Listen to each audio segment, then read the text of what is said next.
I'm from Detroit, Michigan. I'm a member of Legacy, and I represent also Master Grow Game. I grow cannabis. I'm a cannabis grower, and if anyone have any questions to ask me, feel free to do so. I'm also the secretary here. So, if you receive any emails or anything, they'll more than likely be from me, and feel free to contact me via telephone or email, text message, any of that at any time. And I can, definitely help. And if I can't, I'll find somebody who can, and will definitely shortly get back with you on that. And thanks for everyone for coming.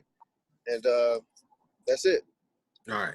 So if you didn't get an email from Quinn, if you got it from John or from Legacy, and it didn't come from Quinn, what we need you guys to do, if you would please, put your information into the chat, your name and your email, and that way he will have you on his list. I know there's quite a few on here that reached out to me from what they heard of us talking on the Karen Hunter show. And so I appreciate you guys showing up. And I know that right now is kind of crazy for our crew because we're engrossed right now. We got a grant that's due tomorrow. So everybody's, it just came out last week, and this is not normal for the USDA. They normally give you plenty of time, but they crammed everything in 1 week. And so that's why we've been kind of slow on responding to everybody and getting back with everybody on things, because we're trying to get all the information and collect all the information that we need for this grant. And so for those who don't know, I'm John Jamerson with Legacy Taste of the Garden. This is our group, Legacy Farming and Health Group.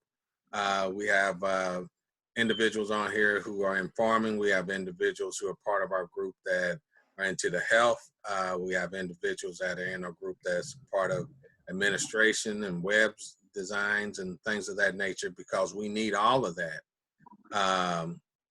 And so, that's part of what we need. So we have individuals from across the nation. We got Tamika that's in California. We got Elizabeth and Ronette and TJ that are in Florida. Camille that's up around Chicago. I'm down here in southern Indiana. Like I said, we got Quinn that's in Michigan. We got Deb. Deb's in, where you at, Deb? Texas, right? Okay, I can read. I can't read your lips, but I know it's that. California, the People's Republic of Oakland. Okay. All right. Hey, California again. I don't know why I always put you in Texas, but anyhow, but yeah, she's in California too. So hey, we got quite a few people. We got Sabrina out there, and I always mess her up. I know she's over there on the East Coast somewhere. And so I won't mess it up this time, but I know it's somewhere around there. So anyhow, with all that being said, we're gonna go ahead and get started today. I'm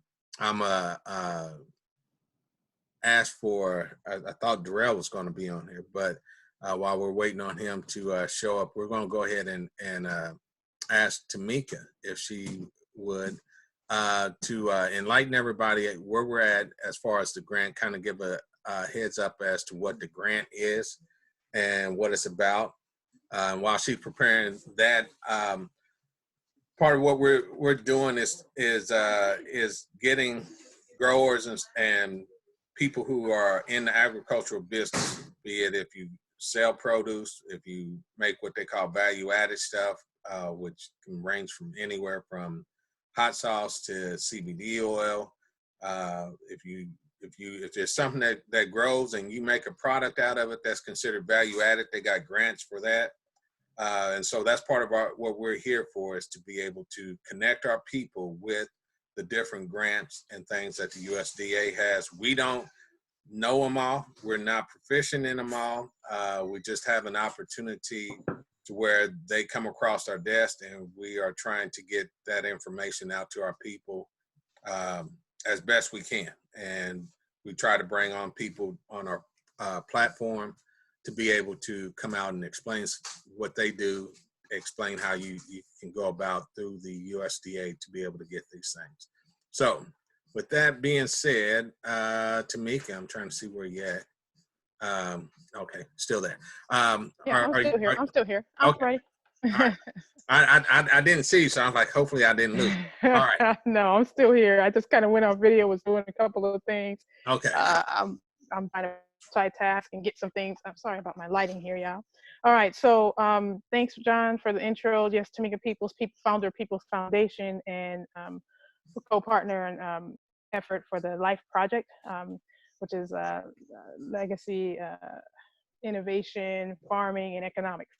So we are actually working on a project right now as a group to respond to, and let me just do a slight correction. It's not a grant. Typically a grant, all competitive processes, but it's a contract for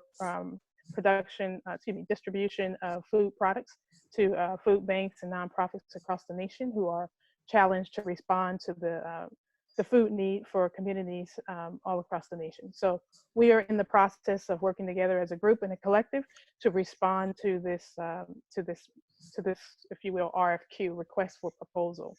And in that work, we have to do, connections with our farmers. We have to connect with our team members who are looking to distribute wherever they may be. We're obviously leveraging our current partnerships and relationships, which are integral to the Life Project, but we are also open to extending that to other people who are looking to step in and be distributors in their communities. So I don't have my brief up, but I do want to share, where we're getting this information and what we're responding to, just to give people an oversight of this project and the fact that it's really not our project, it's our response to a request for quote for the USDA. So I'm going to quickly share my screen. I hope everyone can see that. And this just gives you an insight as to, who's asking for this information and what USDA is prepared to do in order to respond to the food need across the nation. And so this is what our team is working on. The response is due tomorrow. When this was announced, we came together as a team and said, listen, we think we're in a good position to respond to it. So let's do that. Let's put a call out to our community members and work with those who want to partner with us in order to articulate our response back to USDA. In a nutshell, USDA is going to be spending $3 billion from middle of May until the end of this year on agricultural products, as I mentioned, to be distributed in communities across the nation where there is a food need. In this request for proposal, this is a competitive process, meaning typically when the government contracts something, it's always competitive, but they can do things like set asides for small businesses, for small farmers. They're not doing that in this case. They're essentially opening it up to anyone who wants to respond. And they're trying not to do set asides because then they don't want to limit themselves on the distribution. In that, what we're looking for is to identify farmers who have product, and that could range from cabbage, tomatoes, berries, no dry goods in this instance, but fruits and vegetables predominantly. As a note in this RFQ, they are asking for cooked products with respect to meat, so cooked pork, cooked chicken, and dairy products. So, and then they also are looking to service, as I mentioned, places across the nation, but multiple regions, so they divided the nation up into 7 regions. I'm sorry that I'm all over the place. I have my brief up. I did brief last week, and you guys can find that video on our Legacy Farming and Health Group page, where I do go over how we are approaching our response to this request for quote. At this point, we are essentially looking for final numbers and final team representatives who are looking to be a part of the effort. One of those things require us to identify who we plan to provide those products to, i.e. the who is typically a nonprofit or a food bank or a community organization who is the distributor of the food.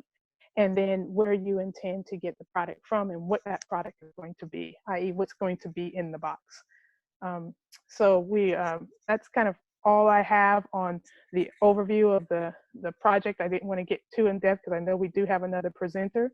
I did want to highlight that this is not a grant, it's a contract.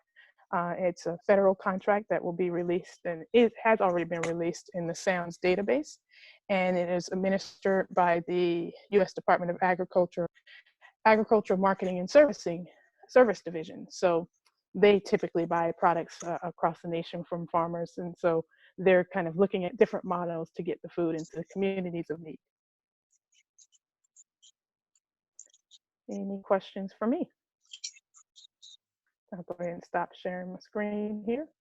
Oh, I did not talk about, excuse me, I'm going to end up sharing again, but I did want to talk about how individuals, organizations who are looking to help us distribute, as well as farmers who are looking to contribute a product that they produce to this effort, they can go to the-lifeproject.org in order to input their information about what they can provide, as well as identify where they're located and if they want to be a distributor and help us to get the food out into the communities of need. We are always going to be taking that information and input. I will say, you know, I'm the writer of all of this, so my drop dead for some of this data is today. So I'm working very diligently to get this information or our response to this request out. So I do have to have a deadline, but we're always looking for responders. Anyone who does want to help, we're happy to receive your information and respond back to you. That's the-lifeproject.com. Okay, that's why I thought, but I think I said .org. You're right. I apologize. We will definitely put it in the chat, family. Sorry, it has been a long last few days, so my apologies. No problem. No problem. I gotta check myself every now and then, so that's why I was saying something. I said, well, let me make sure I'm right on this. Absolutely, and I'm going to share my screen once more so I can give our teammates and our family who has joined the call and are watching an idea of, you know, just what the website looks like, so they can kind of know where to go and know that they're at the right spot. So excuse me here one moment, and I'm going to share my screen, and then I'll again open it up for questions if there are any. And let's see, that's not it.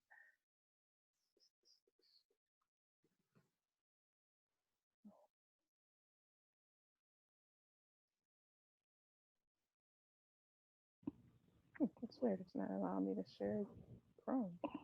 All right.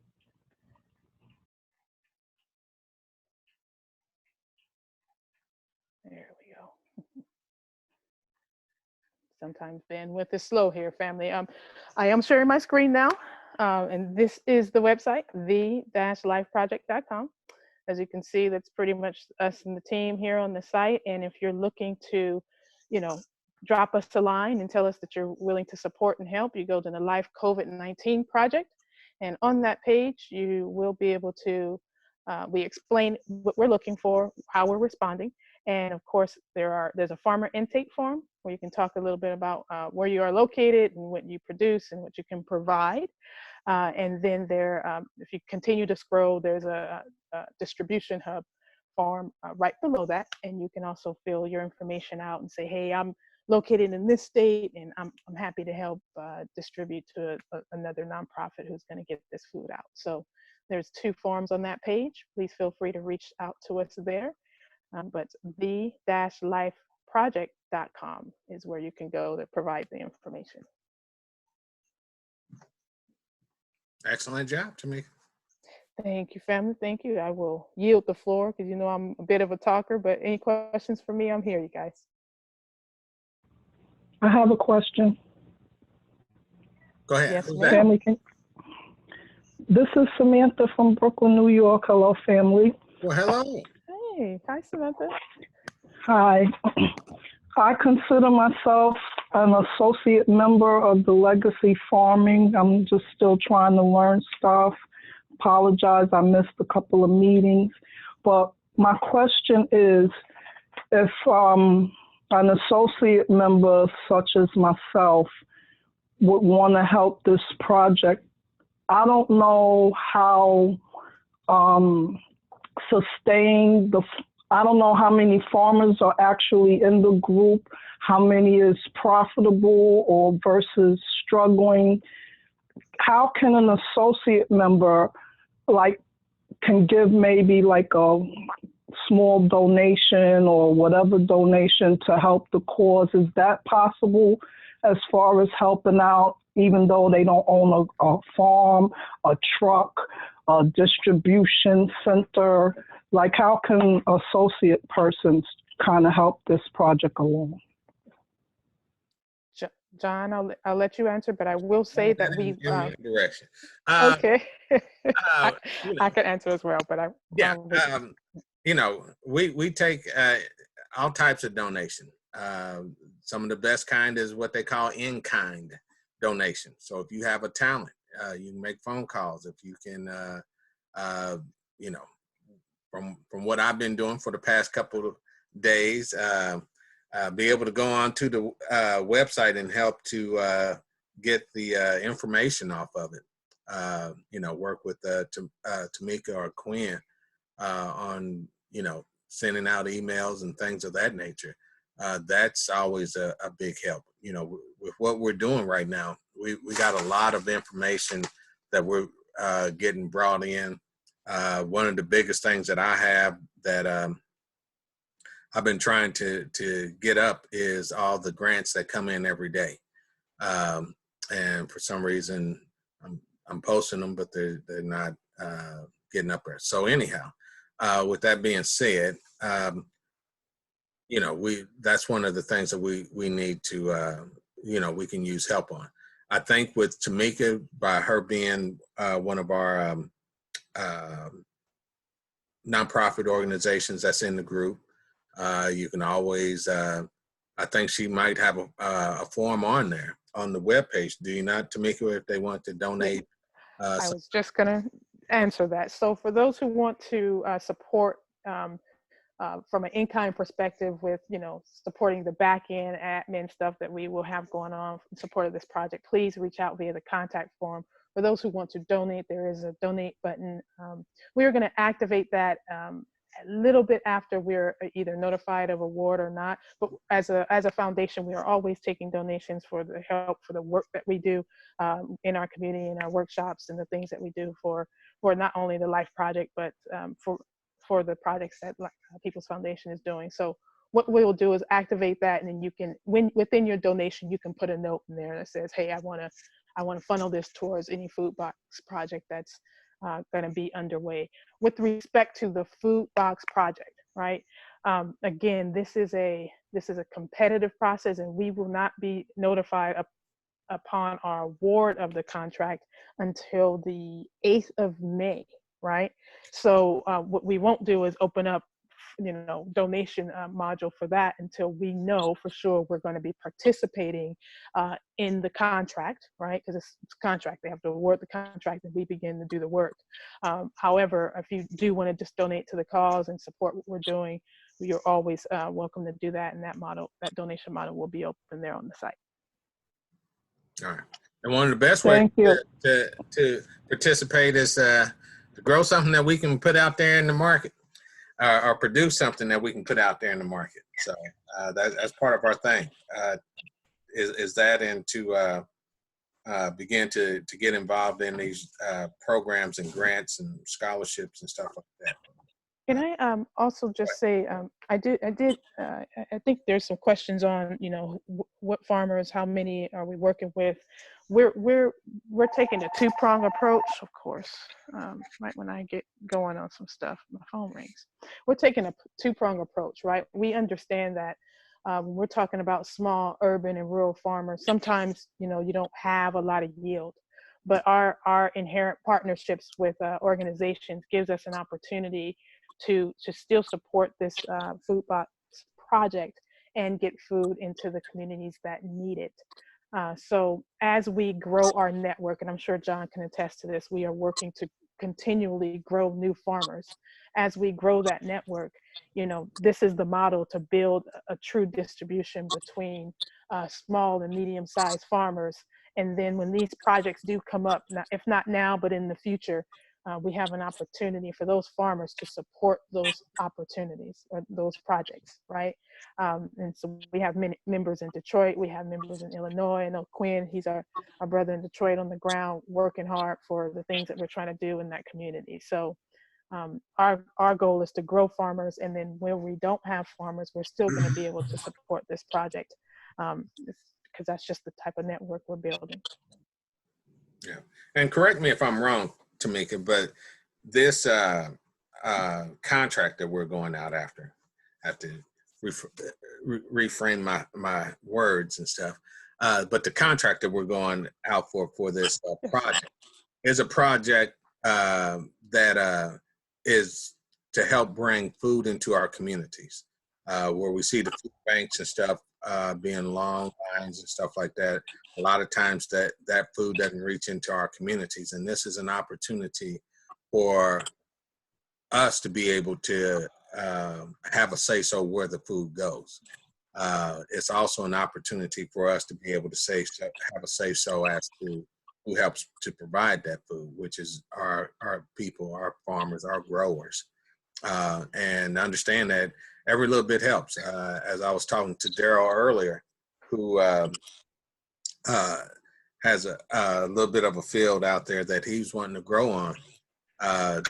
Like I told him, when the stuff comes in, he will have plenty to do, and you can't give it away.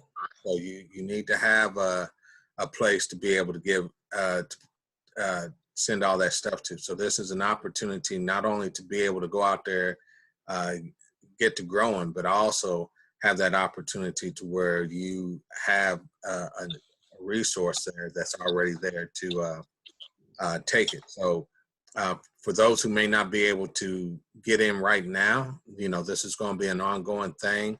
And hopefully, as we progress and grow further and further and get deeper into this, we can open these things up to more and more communities and stuff. Have they said anything about that, Tamika? Are we able to, as each month go on, to be able to add, or is that a...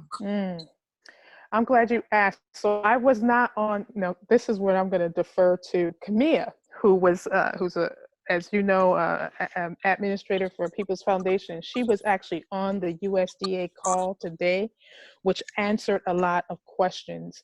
One of the things that she did relate to me with respect to this particular project is that they, pretty much once you submit your prices are final. You can adjust, right, throughout the time frame from your estimates, right? You're projecting how much you're going to be able to bring to particular communities. For instance, one of our partners has told me he's going to be able to do 100,000 pounds of product a month. So this is the type of projections they're asking for within the larger RFQ. And of course, yes, you can grow that. Like you're going to invoice them according to what you have proof that you've delivered. However, I don't know if it's going to allow us to fluctuate, right? We have to say the type of boxes, what our firm prices are, and then what we're projecting for each region that we're going to operate in. And I believe that's it. Now, this does not preclude them from making modifications to the contract, which will then allow you to do, like, let's say now we want to add a different type of box. But once we say what type of box and once we select our pricing, I think that's fairly firm. But I do believe we can kind of grow within our projections, like how much we're delivering each month, right? They just want you to project out for now. And this is a to the end of year project. As we know, this COVID-19, they don't anticipate that it's going to last for the next 2 years. It is impacting our communities, but that's as far as I know. I wasn't on the call this afternoon because I've been typing, but that's what I know now. Camille, if you have any other input that I may have not relayed. She's still on. Hello, Thank Tamika? you. All right. Yes, Camille, we can hear you. Go ahead, please. I'm sorry, I stepped in. What was your question to me, baby girl? Yes, my question was, do you, from the call today, and I know it was a fairly quick call, did they indicate that we can update our projections throughout the month? You know, let's say we want to go from 10,000 pounds being delivered to, you know, 100,000 being delivered. They're not making us stay firm on the amount, are they? Just on our prices. Is that correct? That's correct. The prices. You can change up as far as what you like to send out, long as it fits in the parameters of the RFP.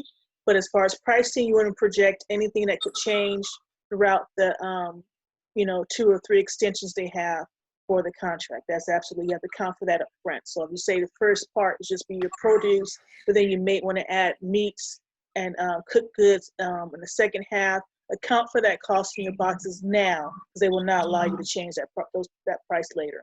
Yes, ma'am. And I do see another question in here from Leon. I'm trying to stay on top of the chat. I see you, John. Can additional nonprofits be added after the contract has been awarded? And sir, just to get clarification, when you say additional nonprofits, do you mean distribution partner nonprofits, or do you mean where we're, taking or dropping off our product to? Just a small clarification for me, please. I guess I would say both, but I was thinking initially, like, I know I've been reaching out to various people to get how many families they're feeding, their tax ID numbers and all that stuff, and a lot haven't gotten back to me. Yes, sir. But if they do get back to me and the contract has been awarded, would there still be an opportunity to add them into at least the receiving aspect of things? Absolutely, absolutely. I do believe they're gonna. They want to, be able to expand where this food is going. In some of the discussions I've had with our partners, potential partners, they're afraid, right? The demand is going to outweigh just how much USDA has available to pay, right? Which is great. Which is why they're asking each organization who's responding to identify your price, right? Because once they kind of know their price, that's just math, right? We say we want to spend 100 million, on produce. Okay, they said, okay, we can calculate how many of these organizations we can give a contract to, right? Right. And if we give this contract to them, here's how many people they can potentially serve. So yes, sir, I believe they can be added. The goal is to reach as many people as possible. That's always the goal. But the money is always going to be an issue for USDA. They are going to cap it based on what they have available. Okay, thank you. Yes, sir. No problem. Ronette, Yeah, didn't you have a few questions earlier? I can't remember. No, No? Okay. did I? I can't remember. Well, I don't know. I don't know why I thought that. Well, I was saying, the grants for for your website. I could have but Yeah, we just right. finished Yeah. talking. That's about it that I could think of. We got that covered. I was Yeah. referring to farmers and stuff like that. Oh, right. Okay, so we got a good bit of farmers here that are willing to help. I've also got, because I've been working with the food distributors, so they're willing to do some of their food, the meats, like sliced turkey or sliced whatever that's already cooked, and they're gonna do the produce, their eggs, what is dairy, and their vegetables and fruits. So yeah. Okay. So But then we also got the farmers too. The farmers are the main ones. right. Yes, ma'am. Yes, ma'am. With respect to the cooked products, ma'am, did they indicate at all about how much, like, what their volume would be? And we can probably take this offline as we try to build out our price model, huh? But did they talk at all about how much they could provide? Well, I gave them the food pantries of what they are dealing with on a weekly daily on Yes, a ma'am. weekly basis. So I gave that to them. So they'll go off of that, I guess, more than likely. So they said they just want to make sure we were a partner with them, which I am. So I think we're good to go with them. Okay. So do you know how much they're going to be able to provide? Yeah, according to what the list that I gave them, I think Elizabeth, your mom, sent the email to you. If not, she's gonna send it anyway because she's really good at being on me. I know. So, I know, you know. So when she gets back, when they get back, once we get the okay, these people are the food. What is it? Food distributors. They're willing to help. Yeah. So I just don't know. They're going to buy the list, the amount that I gave them. They're going to go buy that. Yes, ma'am. Okay. I think, yeah, you should have that list soon too. So I don't know I don't know how to price it myself, to be honest with you. I don't know how to give a price as to how much this here will cost or how much that will cost. Yeah, we've developed a good model. I think John and team had a couple additions, but we definitely have a good model for how we price that out. My only right now with respect to the meat piece is kind of the OODA loop of what's going to take to get it to where it needs to go. You said it's cooked, so I know we have some time constraints there. And then, you know, obviously we have to understand kind of delivery models, and then I have to price that out, understand I have to have all of this done by, you know, probably about 8 a.m. tomorrow, so I can be ready to submit by the right time, EST time. So yeah, as long as we have the numbers, and I know John is working on some finals there too, we could certainly add it to what we're able to provide. And we'll definitely take, you know, have the right conversations offline, because I'm definitely not trying to monopolize the team's time, but, you know, I appreciate that. Thank you. Yeah, well, we're looking for Darrell, but he's not here. So right now we can deal with this.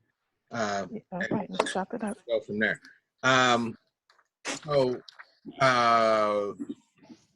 To make sure we get everything covered on this one.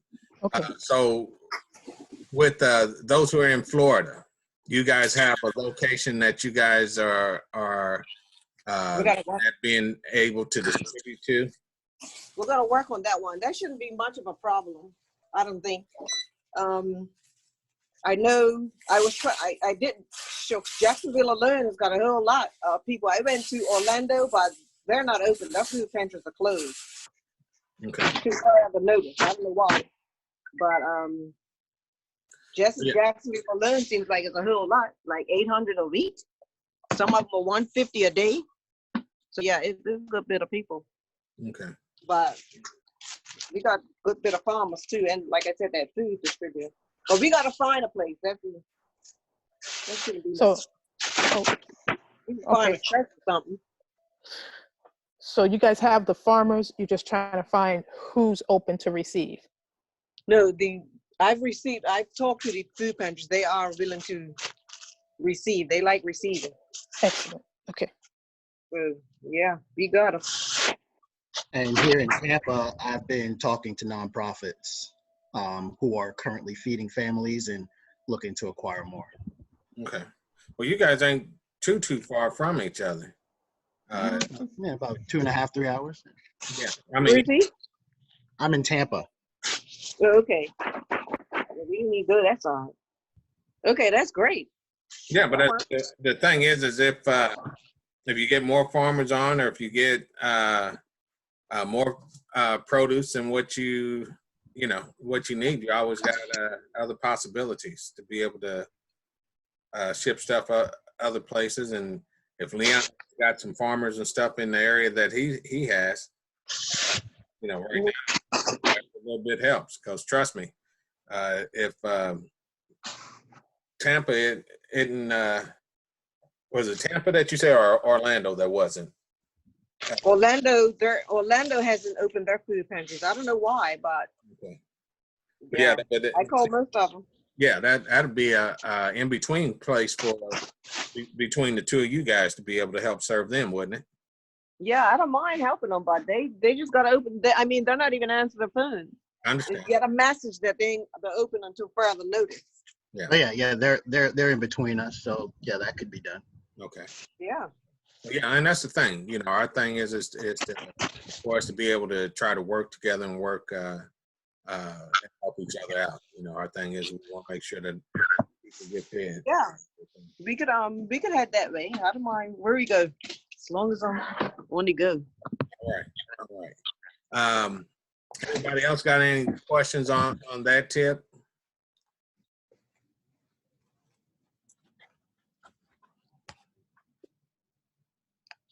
No? No. All right. Well, Tamika, I know you got quite a bit that you need to do. I need to get with you after this because I want to show you. ASAP, brother. ASAP, brother. Yes. I want to show you what I got because I'm looking at it and it's like, okay, I got everything that you need. I don't have it quite in the forms and stuff that you wanted. So I want to show you what I got and how Yes. I hope to be able to put that in there and make it all work. So anyhow, that's just me. Yes. And so we'll go from there. I did want to also announce to everybody that we will be beginning probably within the next month to do some of our training online. And we're going to open that up. I know Gabe, who is normally here, but he's in Atlanta, and he does aquaponics and things of that nature. Looking at working with him and being able to make sure that he is that he can get on and be able to show you guys. We here at Legacy Taste of the Garden, we do little guidelines on farming. So we'll probably get that started within the next couple of weeks on that. I know that there's a lot of new people on here who are got a lot of questions about getting started and everything else. So we're going to open that up and start to go into the trainings and stuff. We're going to reach out to some of our members and stuff that are out there who are expertise. One of the issues that I have with trying to show people what to do is that, what's good here in Indiana may not be the same thing that you need to do in Mississippi or somewhere else. And so I try to get people who are in those regions who are more familiar with the climate, with the soil and stuff that are there. Down here in southern Indiana, you got a lot of sandy soil. Up in northern Indiana, you got more of the loam type soil. Down in Mississippi, you got a lot of clay. So for me to try to tell you exactly how to do something in an area that I'm not that familiar with is often difficult. I can find out what's over there, but still without being able to see, and if that's not my practice, then it's just as much trial and error with me as it is with you guys. So the thing with the soil, you want to have a good mix of the three, and each kind of soil has a good aspect to it. The clay holds water. The loam, but the problem with clay is that it doesn't allow water to drain. With the loam or the stuff that has a lot of particles in it, leaves and stuff like that, the moist type of soil, that allows you to drain a little bit, and it holds water, but it dries out quite a bit.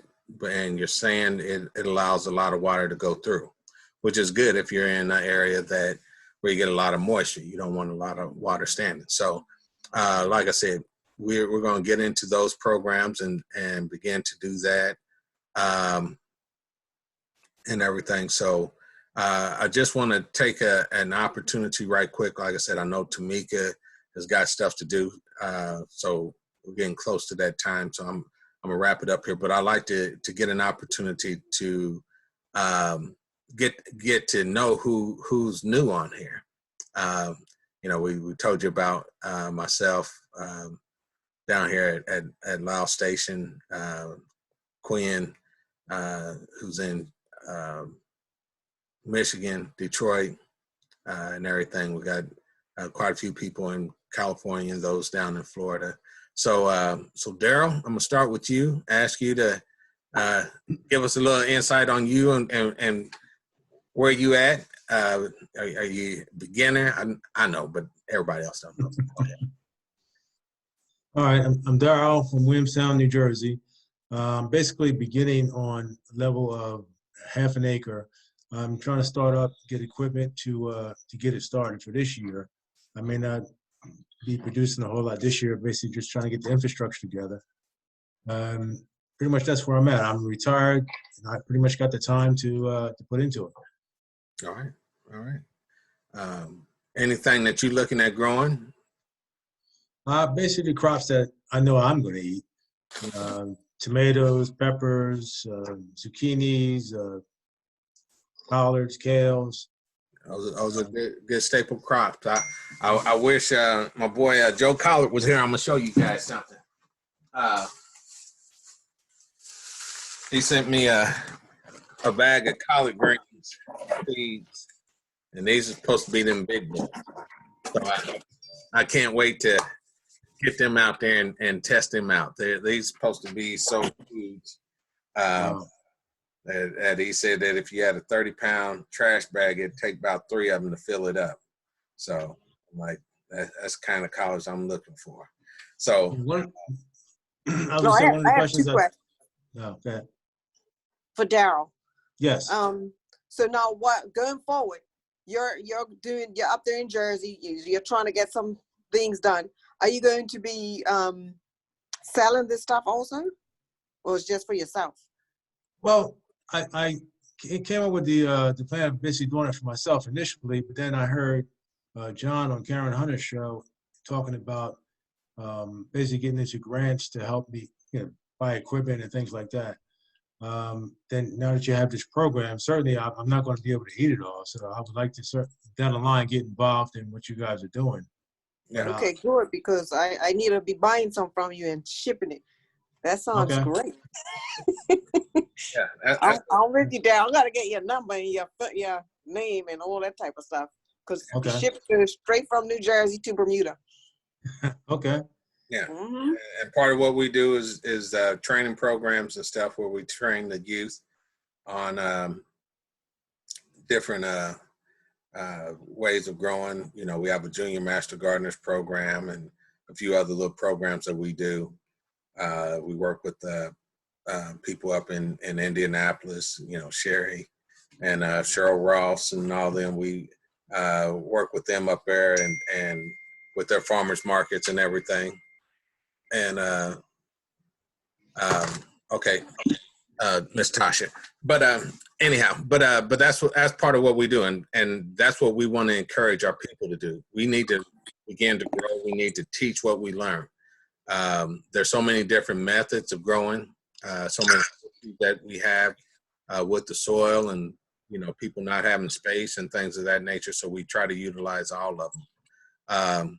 Sherry, not too many people got a chance to meet with you, although I've been working with you for 2-3 years now. Go ahead and introduce yourself right quick. My name is Cherie Hood. I'm up here in Indianapolis. The name of my garden is Three Sisters. And I was growing on a ½ acre, but I done downsized to an 1/8. Then also in the process, I'm going back to homesteading. So I'm converting my backyard into a garden also. And that's about where I stand right now. I'm trying to get the eighth of the acre into raised beds so that it'd be more manageable. Last year, everybody got stuck with the flood.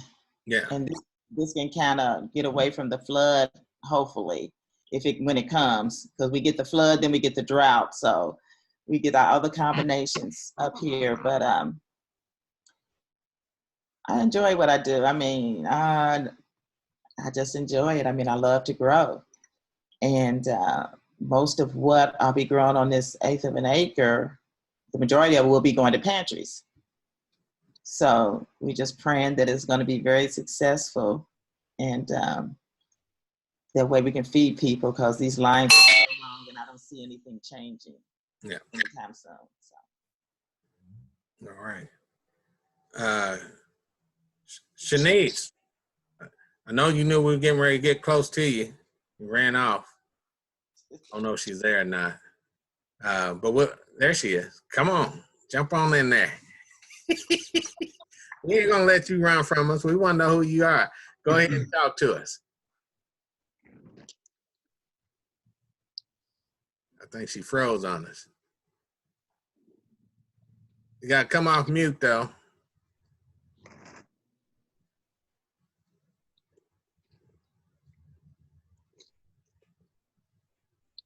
All right, while we're waiting on her to come back, we'll jump on to Candace. Can you guys hear me? Yeah, we can hear you. Okay, and I am sorry. I'm outside urban gardening. There might be some loud music or mamba or something that drives by. I do apologize. So heard Mr. Jameson on Karen Hunter, like a couple of you. Just wanted to help, whether it's going to be donating or the contract of the USDA. I have a lot going on. I did a lot of gardening with my grandfather because he grew up on a farm here over in Kansas. I'm in Missouri right now. When I was younger, and I had been thinking about going ahead and doing this long before Mr. Jameson was on. It's just it kind of brings me comfort through going through this time. Takes me back to a calmer time. But you know, I have looks like 5 Yukon Golds planted, 15 bulbs of garlic, over 100 yellow and red onions, got green beans going. I'll have the Blue Lake 274s. Those will go in. I have over 100 seeds of those. Lots and lots of herbs. I have never worked with lavender, but I have a pot of lavender. I have a blueberry bush that's not looking too good, but that might just be the cold weather. I looked that up. My pH is fine, but the weather is fluctuating here in the Midwest, as it always does. And I put what is this? About 12 Crimson Sweet watermelon seeds in just last night. So, and 6 sweet potatoes. Yes, last night as well. So just working it. Oh, and I have some Louisiana green velvet seeds soaking, and I have to go ahead and plant tonight some what is this? Detroit dark red beets. I got to put those in tonight. Working with about 1/8 of an acre to gonna have raised beds, as well as a deck about 10 by 10. So I'm gonna have to get creative as far as space and everything, but we're gonna work it out. Lots of different things I'm researching. I think it'll work out pretty good. Sounds great. Sounds great. Shanice, you back with us? Hello, how's everybody? All right.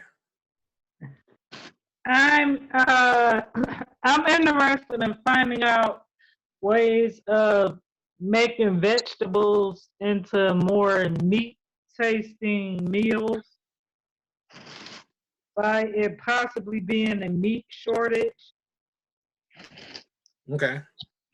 And vegetables is more healthy than the actual meat, you know. Yeah, I got some friends of mine who are experts at the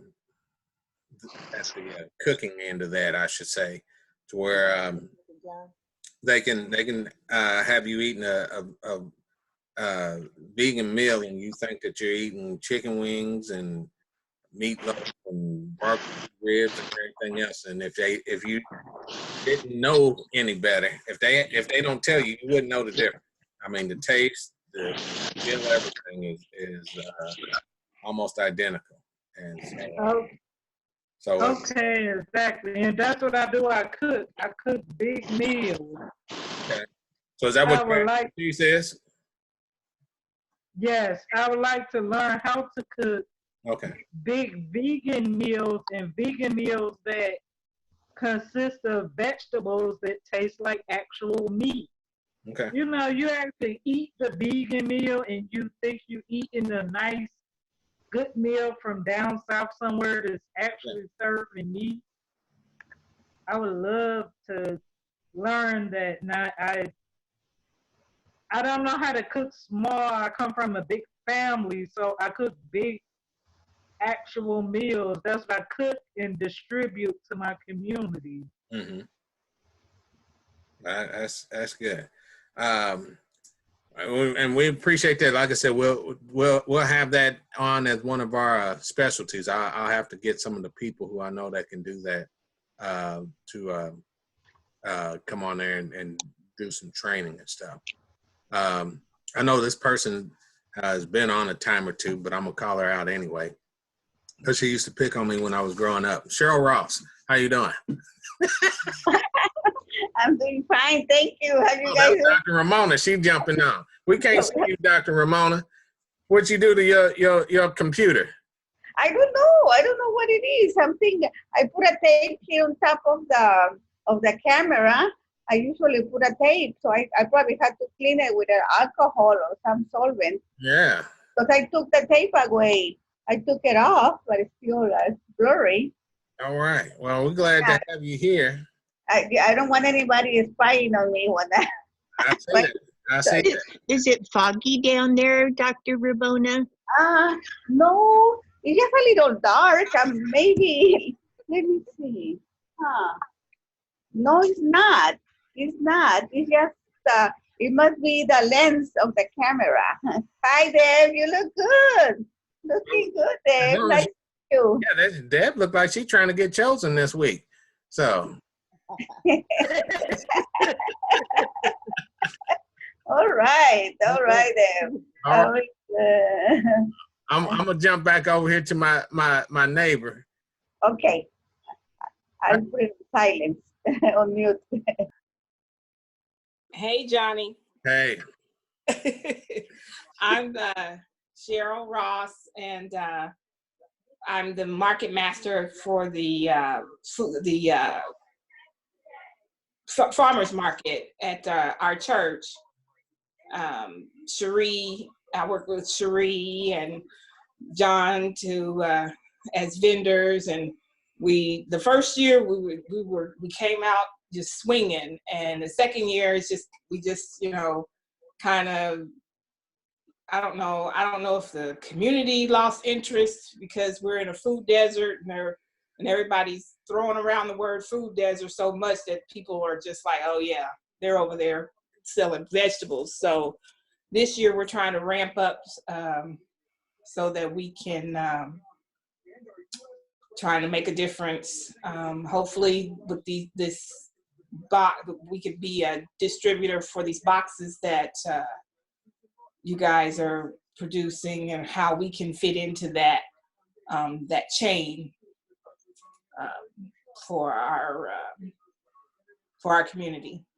Yeah. How was that? That was pretty good. That was cool. All right. Appreciate it. Done all his life. He used to beat up on me. Whatever. Anyhow.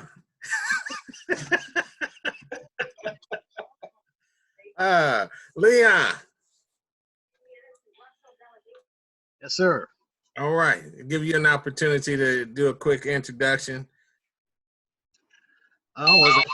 Was I stated, I'm down here in Tampa, Florida, and personally, I love to grow things in the backyard. I don't always have the time for it, but between my dad and myself, we've put down a few things in the backyard, a few trees.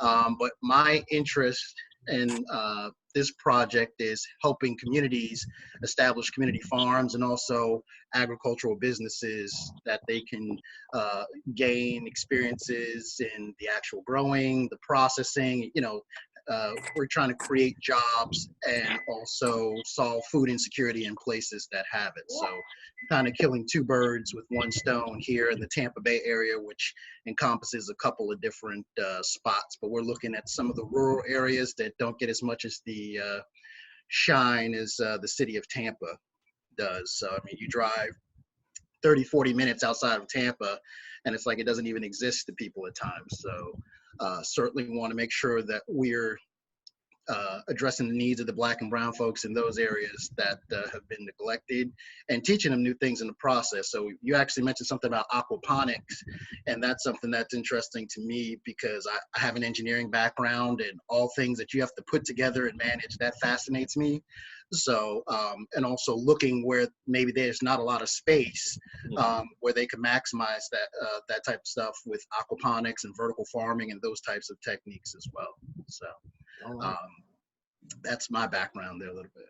All right. Well, we appreciate it. Look forward to being able to work with you and everything else. I see we got about 2 or 3 more. We're gonna looks like Jai, I guess that's what it is, JY. Oh, he jumped off of there. I must have scared them away. All right, we'll go with Tanya Cook.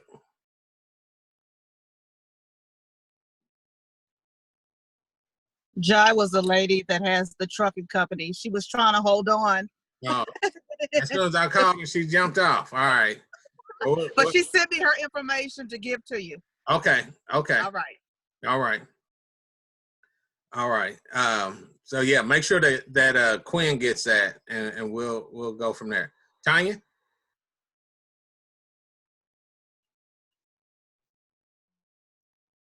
I saw she came off mute, but don't hear her. All right, we'll go with Talithia. Hello, everyone. My name is Talithia. I manufacture a detox product line, from bath detox to seasonings to a salad dressing to a detox drink. My experience was when I needed raw material, it was, it could be difficult getting raw material, especially from our community. Mm-hmm. And I just saw the benefit of making sure we understand that there's people who make products who need raw material.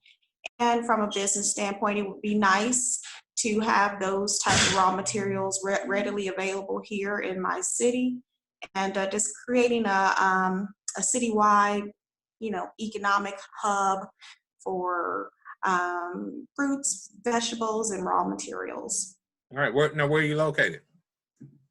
I live in Gary. Oh, okay. Oh, all right. I recognize you now. I recognize you now. All right. We normally talk on the phone, so I don't get to see her. So yes, with Jonathan Booth and Carl Weatherspoon and Gary Youth Service Bureau. Yes, sir. Yeah. So all right. So that's great. So yeah, that's one of the best things that anybody can do is to have what they call value-added products, because that's where you make your money at, right there. And there are grants and stuff that are out there to support those types of things. And so would like to get with you, like for you to get with Darrell, AKA Chef Joseph, and work with, have you guys work together, because he has a nice little product line. He does not hot sauce. What does he call it, Quinn? Kick sauce. Yeah. And I need some. It's so good. Yeah, I'm down to my last bottle. So I gotta go get me some. And but he does that. He does ginger drinks and a few other things that he does. And so I think that'll be That's awesome. I'm also hoping that we can somehow, because while I was in North Carolina, they had manufacturing and incubator programs for manufacturers like myself. And one of the things that I was exposed to is they had a nonprofit manufacturing facility. that, worked, people with disabilities and things like that. So to bring something in like that for our youth or what have you would be great too. All right. Yeah. Because that's the thing is to get it and then to teach our youth to be able to utilize that and move forward. Hey, John? Yes, sir. I wanted to add one other thing. So you mentioned, I heard incubators, and that triggered me that I don't know why I didn't mention this. I'm an organizer for a group called 1 Million Cups, which is sponsored by the Kauffman Foundation. So I'm an organizer for our chapter here in Tampa, but there's, I think, like 170 chapters across the country. And so all things entrepreneurship, if there's something people need to funnel through or want to present or understanding how to present their concept to a certain audience, that's what we do at 1 Million Cups. And the Kauffman Foundation is really good on supporting that. They're based out of Kansas City, but like I said, this operates nationally, and anybody could just look up 1 Million Cups and put in your local city, and there's pretty much a chapter or city close to it. So just wanted to put that out there as a resource as well for entrepreneurship. All right. Thank you. I appreciate that. I'll be connecting with you also. All right. Absolutely. I think we got everybody. I don't know who Galaxy J7 Star is, just off of seeing it. I don't know if there's somebody who's been in the group or if there's somebody new. But if you either way, go ahead and I'll give you an opportunity to say hello.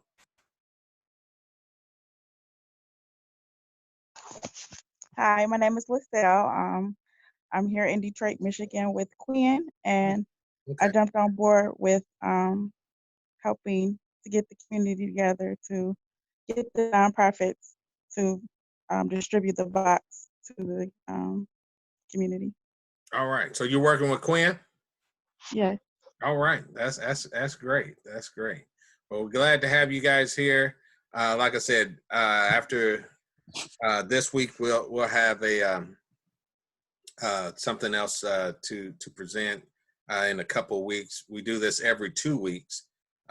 We had one last week because we had missed a week before, but we do this every 2 weeks where we get everybody on and we talk, and then once a month we have a heavy hitter special guest that comes in and breaks everything down. So just want to take the time to welcome everybody here. Look forward to working with you guys. This program is designed to be able to, for us to be able to connect with one another. To, the thing is, if we know who are all the different people in the chain, when we see a need for something and we know that we got somebody in our group that can handle it, that's where we help each other out. It's about us working together and helping each other out. So appreciate you guys. Make sure that you guys get your emails and stuff in the chat so Quinn can collect all that information, and we'll get ready to head out. I see Deb, she's got something to say, or are you just waving goodbye? Oh, I have one more thing to say as well. Okay, go ahead. I would like, because I understand the importance of distribution. And the fact that we don't know how to find each other, meaning African American farmers or minority farmers or just small farmers, it's hard to know where to go to find those type of resources. If you want that box, as she was just mentioning, I have on Facebook, I've put together a Facebook group where if you have a farm and if you have a box or a bag or whatever, you can post it there. And it's like just a resource for consumers to go to see what's available and easily find you in one place.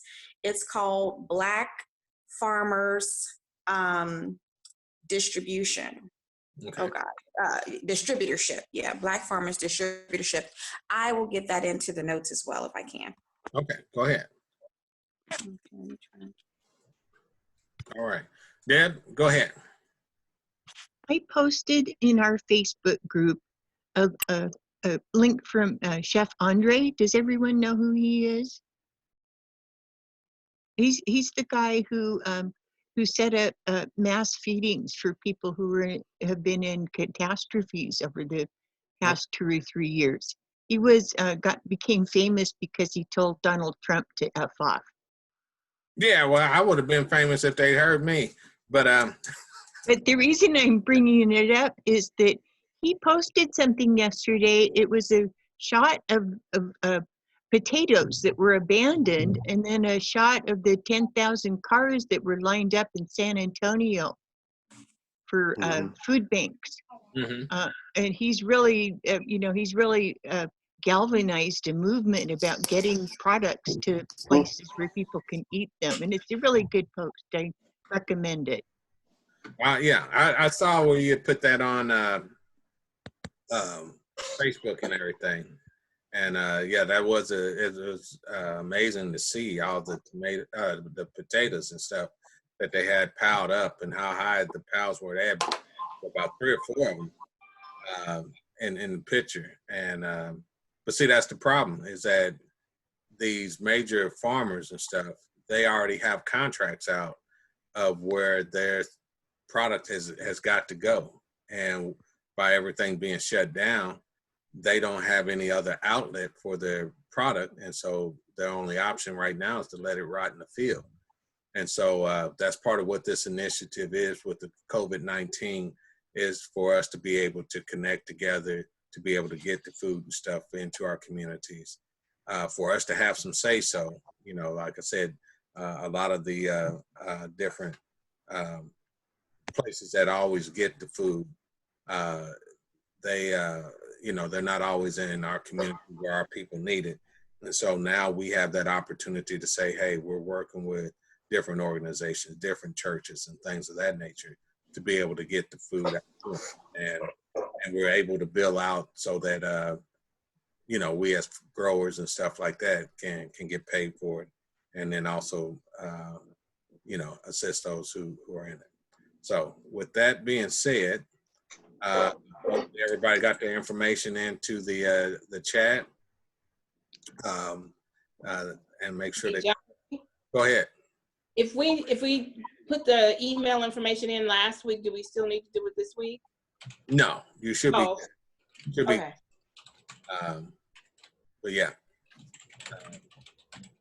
I'll put it like this: if you got an email from Quinn this week, then you should be good. If you didn't, if you got it from me, then you might want to put it in to make sure that Quinn got it.